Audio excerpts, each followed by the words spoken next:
What impressed you most about the defense tonight? I thought we ran to the ball well. I thought, yeah, we obviously got some turnovers, which helped us because all their skill players are very fast guys. I mean, that's they've had one of the highest rated recruiting classes for I don't know how many, 6 years. I'll say I'm probably underestimating that. And so they have a lot of speed out there, and they're very explosive. And I was proud of the way our defense. We gave up some explosives, which I'm sure we'd like to do over again, but we did a pretty good job keeping the lid on it. What were they doing defensively that kept you guys off balance? What's that? What were they doing defensively that kept you guys off balance on offense in the first half? They're real fast. If we do something, they reel it in. I didn't think we. Offensively, you always have to execute. No matter how good you are on offense, there's always going to be streaks to it. And I think because you've got to get everybody on the same page. I thought we started kind of slow, did some good things. We did some explosive things.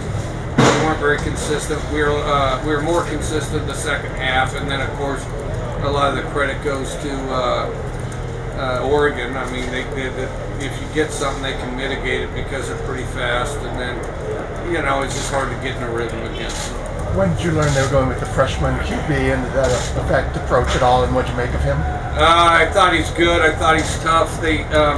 I didn't make anything of it. They did all that cloak and dagger. Guess who's going to play, which we didn't care because they have an offense and identity that they've had for a long time, and obviously that guy was going to try to duplicate that.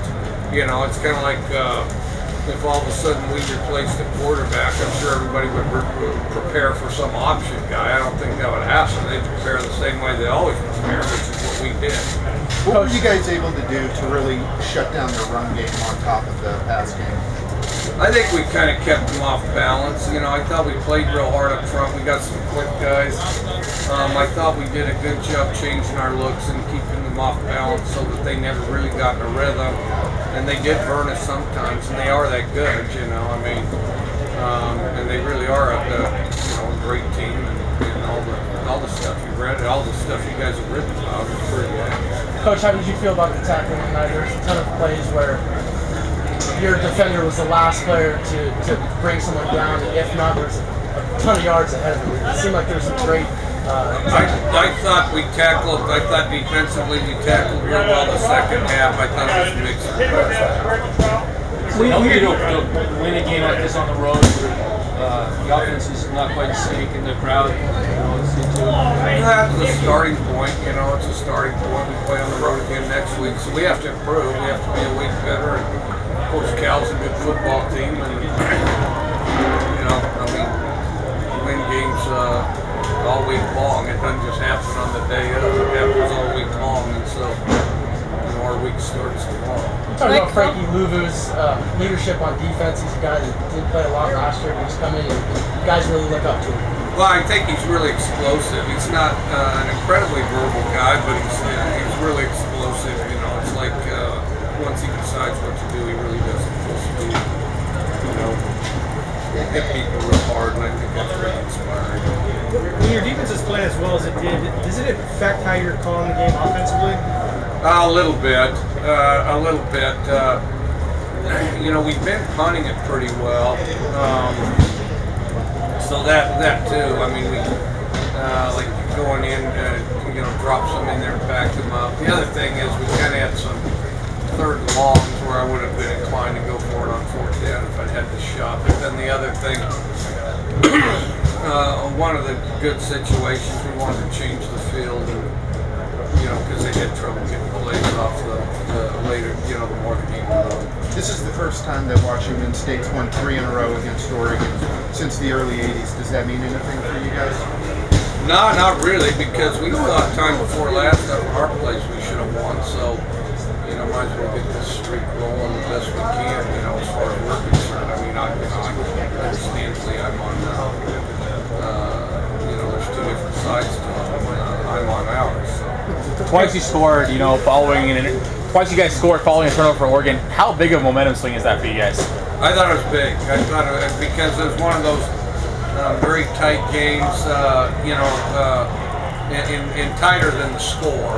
It was a tighter game than the score. And then, and it's explosive. both teams were, I did feel like you know, something was going to blow it open. I thought, you know, everybody likes all these turning points.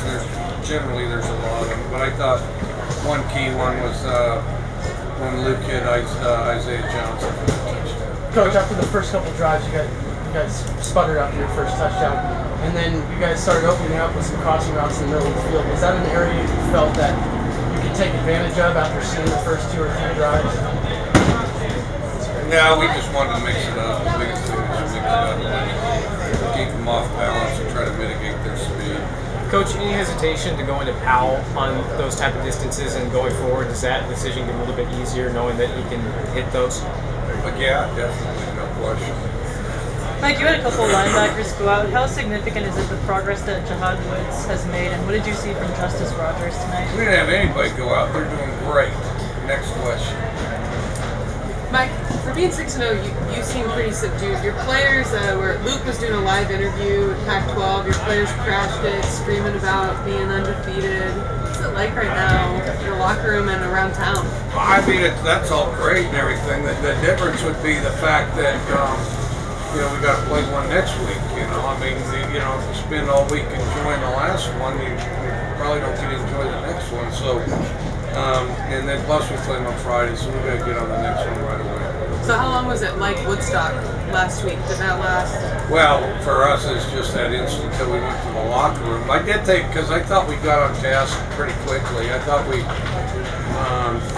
you know, I thought we were locked in, you know, Monday for our meetings, and I thought definitely for, you know, our practices throughout the week. I thought we were pretty locked in, and I thought they did a good job.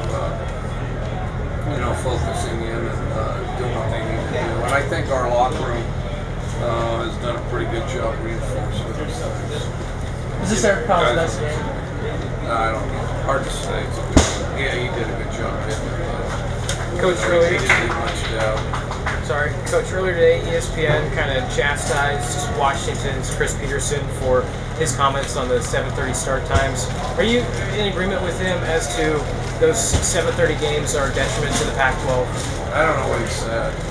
Basically, he said that no one back east is able to watch the Pac-12 because teams are kicking off so late. Shoot, when I've been back east, they don't go to bed anyway. I mean, you know, but you know, New York's supposed to be the city that never sleeps, and that whole area stays open. They keep all their joints open down there till 4 a.m. I mean, they sound pretty awake to me if they still got business. Then. Do you think the playoff committee is staying up till 1, 2 in the morning back east all the time? I don't know. Yeah, my thought on that is that whole playoff committee, and I have a lot of respect for some of the people that are on it, but you know, you could solve this whole thing if you had the extended playoff. We have 16 teams or more. You wouldn't have to worry about very much. You know, a little bit, but not near to the extent you do now.